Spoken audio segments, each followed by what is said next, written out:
Zoe Paleologos, Human Rights and Technology. Thanks so much, Stuart.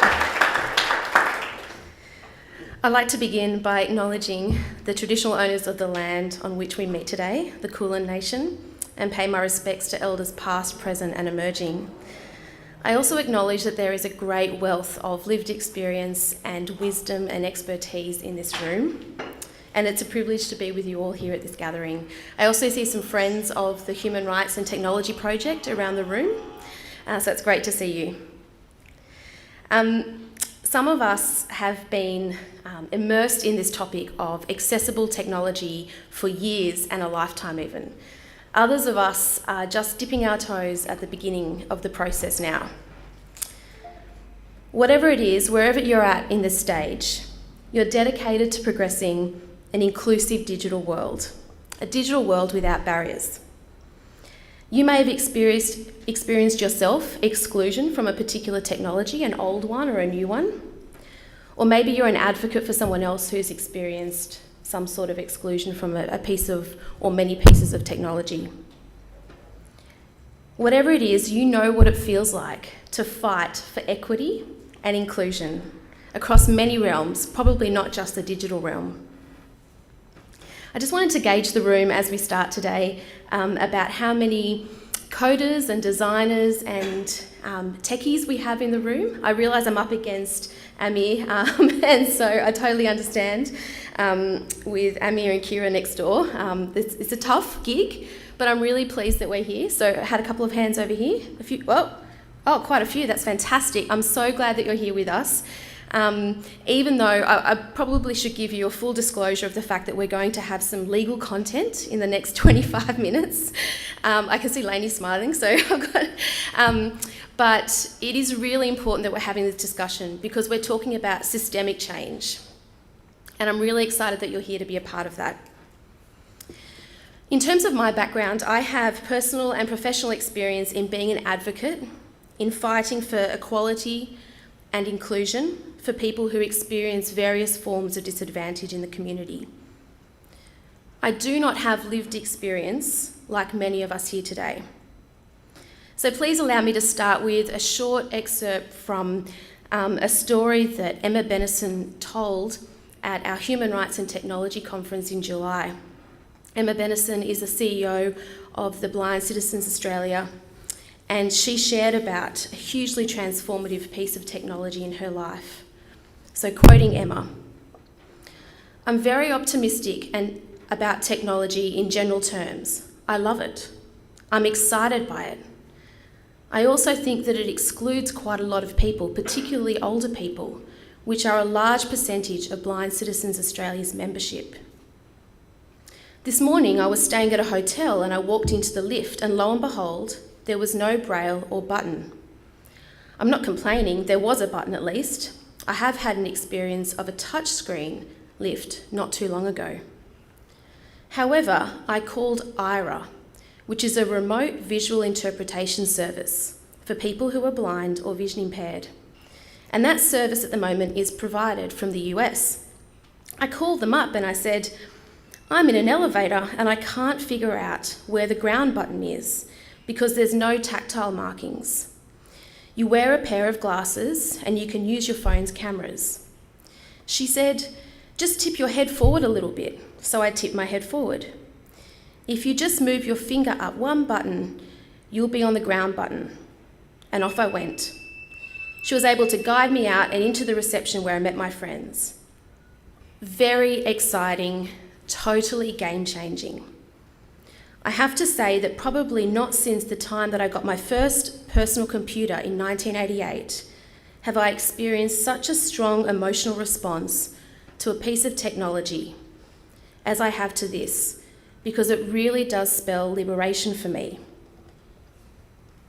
But just to finish what Emma was saying, finally she said, one of the things that worries me about it though, or I think we need to be aware of, is it going to create complacency among our advocates? Is it going to mean that businesses, for example, say, well, IRA or Be My Eyes will help. We don't need to make our touchscreen accessible. We don't need to provide audio description on television or whatever the case is. My answer is that I hope it will create energy in our advocates. What a powerful example of how one piece of technology has been hugely transformative for a person and a community. But there is a caution in there too, isn't there? We must continue to strive for technology that is accessible to all and not become lazy or stagnant. And we do know that not all technologies are accessible to everyone, which is why we're here today. So you'll be aware that the Australian Human Rights Commission, we have similar ideals and values that are aligned with why you're here today: equity and inclusion. We do approach this from a slightly different perspective in that we are an independent national body. We're separate from government, and we're also a little bit separate from the community and civil society. But we like to see ourselves as a bit of a bridge between these two. So please don't think of us as being completely separate from you. As a national human rights institution, we do have a mandate to promote and protect human rights. That is what we're on about.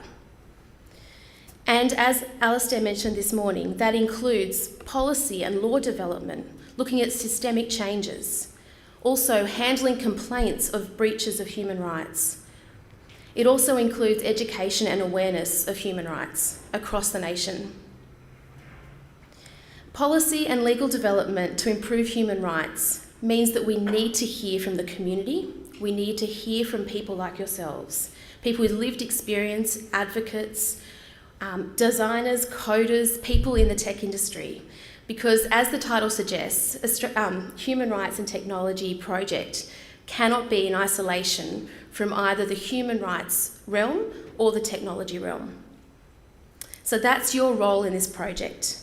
You're the community and the businesses who are going to be feeding into this project. So the Australian Human Rights Commissioner, Edward Santo, is the commission who's leading this project. He's looking at what are the major human rights implications for people with new and emerging technologies. How can we protect and promote our rights and freedoms in this rapid development of technological change, this era that's often called the Fourth Industrial Revolution? The main aims of this project are firstly to identify the most pressing human rights concerns when it comes to emerging technology, and secondly to promote responsible innovation of these new technologies so that our fundamental human rights are upheld. And this is a long-term project. It spans over 3 years, but by the end of it, we will have a set of practical recommendations about how to help foster responsible innovation. So we're doing that by seeking feedback from stakeholders such as yourselves and considering how policies and incentives and other tools can be used to achieve a nation where we embrace innovation and change, but without compromising our human rights at the same time. So we're actually in the first round of consultation, so it's a great time to be talking to you. Although we have formally closed our written submissions as of 2 weeks ago, I'm going to be here today and I'd be willing to speak to anyone who has anything that they want to contribute to this particular round. Mid next year, we'll release a paper which has some proposals about some ways forward, and that's where we really want your input. We really need to know from you what you think will work and what won't work. We do acknowledge from the very outset that we can't canvass every single topic that arises in the intersection of human rights and technology.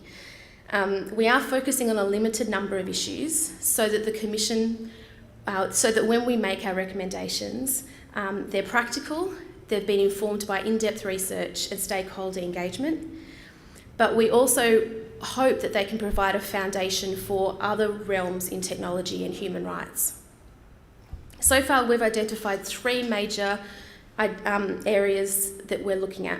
First of all, very exciting topic of regulation of new technologies to ensure human rights compliance. Second topic is artificially intelligent informed decision making, so decisions that use AI as part of the process.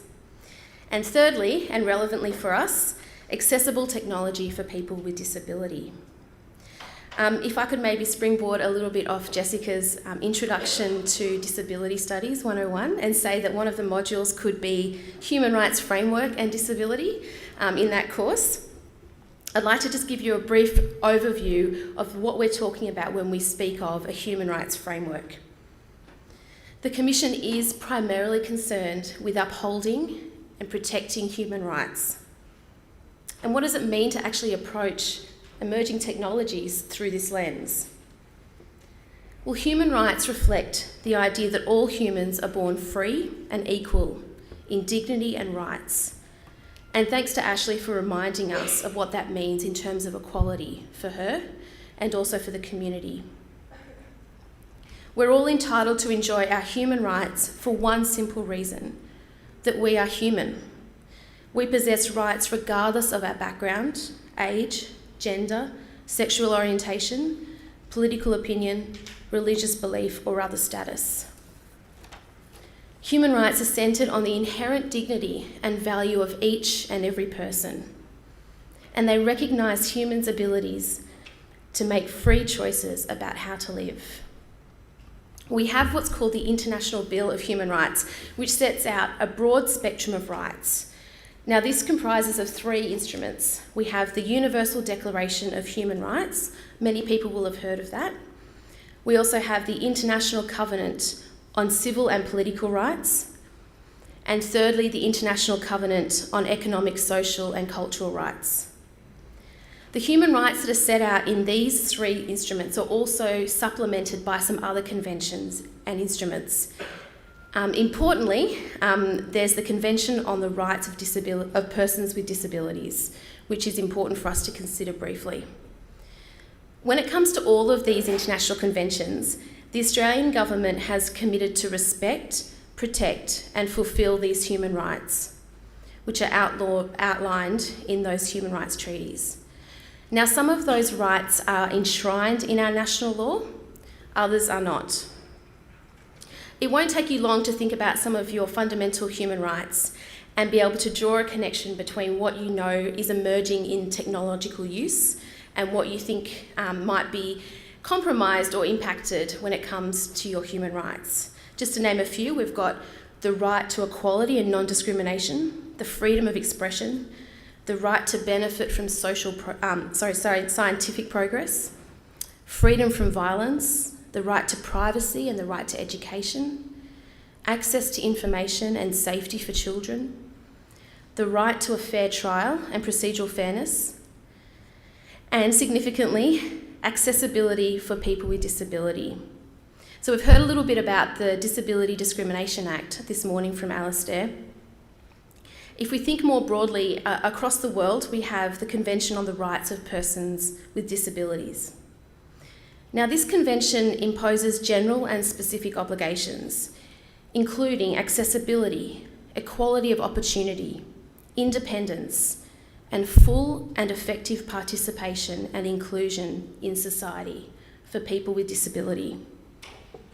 Article 3 specifically refers to a general principle of accessibility, which is relevant to all the other articles in the Convention, because it's a precondition for persons with disability to live independently and participate fully and equally in society.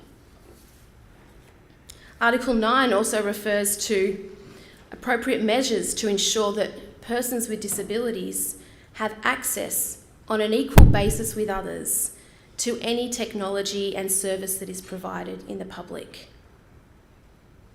And lastly, I wanted to point out that Article 21 speaks about the right to freedom of expression and access to information. And so that obviously includes all of the kinds of forms that we're talking about today in the digital world. So a number of these rights, including accessibility in a range of contexts, are incorporated into the Australian law, and that's mostly in the Disability Discrimination Act. There are also other policies and guidelines and standards that can promote access to technology. And so there's the National Disability Strategy, the WCAG standard, for web content accessibility, and we also have Australian standards and international standards. So, what are the most pressing concerns for accessibility for people with disability?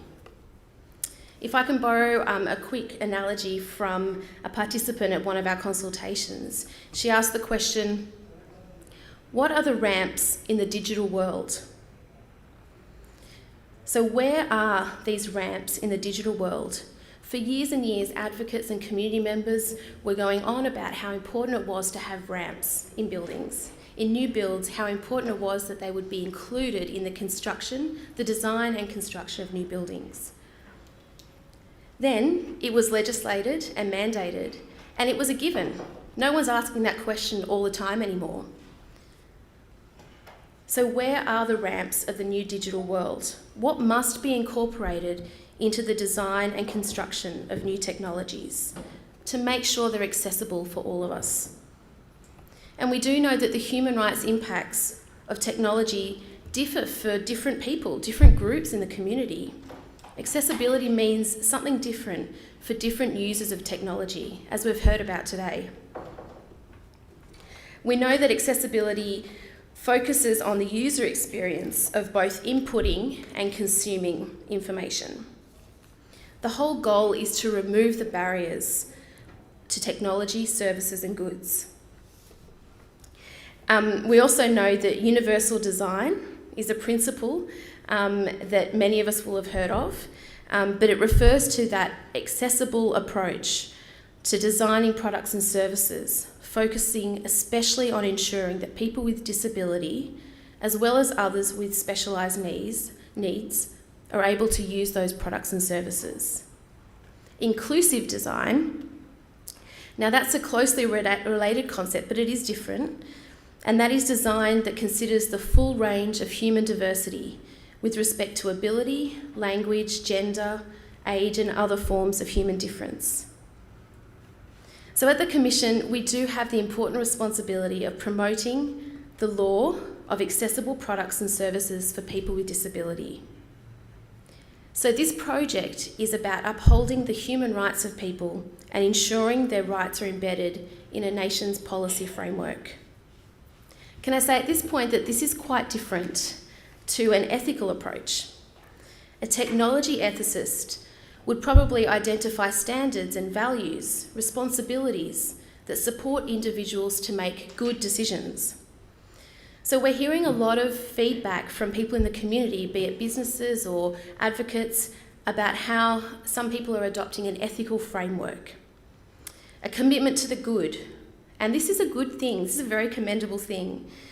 But our job at the Commission is to promote the implementation of internationally agreed human rights in our nation.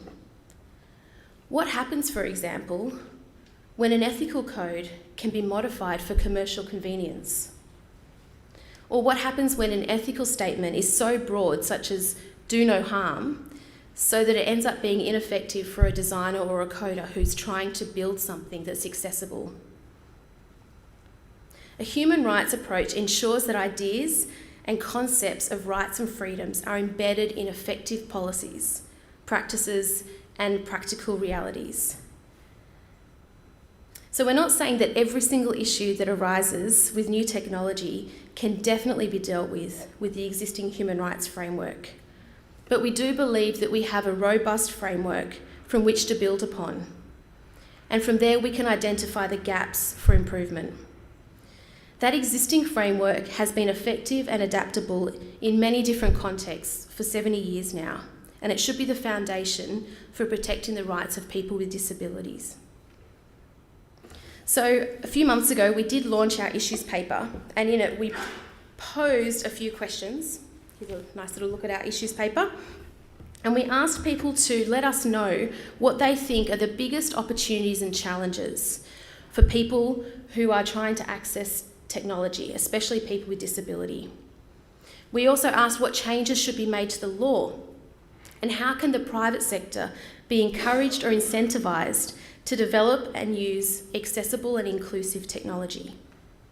So far we've had about 90 submissions And we've still got some more trickling in, and as I said, there's a bit of an invitation if you'd like to come and see me today, and also let us know any more information you have.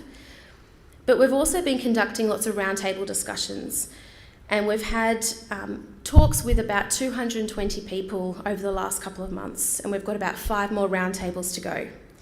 And I just want to close with giving you a bit of a snapshot of some of the emerging themes. And can I say it's a little bit reassuring to hear that a lot of these themes have already been coming up today. So I know that we're not completely on the wrong track, but these are just some of our preliminary themes and analysis of the things that we're hearing back from stakeholders across civil society and NGOs, legal advocates, people with lived experience, academia, government, and importantly, the tech industry. Firstly, there is no shortage of the examples of the great opportunities and challenges that arise for new technology for people with disability. And we've heard it today, haven't we? For every wonderfully empowering and positive example, there is a converse negative example of being excluded or barred from technology. Some of these major barriers that keep coming up time and time again include the digital divide, which excludes people, the technology itself being inaccessible in its operability, something being cost prohibitive, and also just lack of education and awareness of particular technologies which can assist people. Secondly, one of the key themes is that there's been overwhelming support for a human rights co- and inclusive design. First of all, that means including people with disability as well as their advocates and supporters all along the entire phase from beginning, the stages from research and design through to implementation and application, all the way across. And this is a broad spectrum of inclusion, not just a tokenistic inclusion of just one person. We want to try and avoid that tick-the-box approach, which requires the minimum bar. That kind of attitude can thwart creativity and innovation, as we heard this morning. It also means that future users aren't fully considered in the design. If I can quote Alistair from a previous moment when I heard him say that businesses should remember that people with disability are as diverse a group as any other, noting that businesses should not assume that if you bring one person in who is blind to do all your testing, you've ticked all the boxes. And Lania reminded us this morning as well that we are talking about people who are multidimensional. Not every single person is the same. We can't assume that having collaborated with and consulted with one person, that we can tick the box and then it's done. It also means that people are brought into the process right from the very beginning. Jessica and Ashley have highlighted some of those pitfalls that designers make and can fall into when they assume that they know what the accessibility concerns are, or they end up asking for input way too late in the process. Emma Benison from the Blind Citizens Australia said that many of her members are often asked to test new products, but it's often too late in the process. She said also that consultation was not also always happening in contextualised environments, using an example of a technology that will be used in a noisy cafe, but testing it in a quiet room.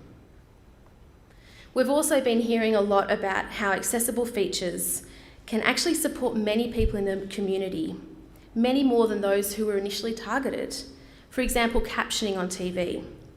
So being inclusive at the earliest stage of the design process will produce positive outcomes for the broader community as well. A couple of points to finish off. Thirdly, we need a diverse toolkit for any kind of regulation in Australia, a multifaceted approach to oversight, monitoring and compliance with our international human rights obligations. We have an obligation to provide accessible technology to people with disability. We have an obligation to do that. We know that the law is just one ingredient in the cookie, And we know that the whole process of the legal complaints system isn't ideal for actually bringing about systemic change. And the law is not a great motivator for change, for innovation, for dreaming. But sometimes it is required. Sometimes the stick is required. And we're hearing about some examples where that could be the case. So we do need to do a rigorous analysis to determine where there are these gaps and how we should reform that law. There's also been a lot of interest in incentives and and self-regulatory approaches to help foster human rights by design. We've often heard about how there's a really strong business case to incorporate accessibility, but where there may not be a strong business case, there needs to be a requirement under the law to do so. Whatever reform we consider has to be adaptable to cover the rapid changes in technology. We don't want an attitude of one and done or set and forget. We do need your engagement with this process. Please do come and speak to me if you've got any burning information that you want to give to us. And please do stay tuned for our discussion paper, which will be released mid-next year, so that you can have a say on what you think will work well and what you think needs some refinement before we make our final recommendations at the beginning of 2020. At the Commission, we want to promote responsible innovation in Australia in a way that does protect people's human rights. So thanks for the opportunity to speak to you about this. Thanks, Stuart and the Ali Camp team. Thanks so much for this time.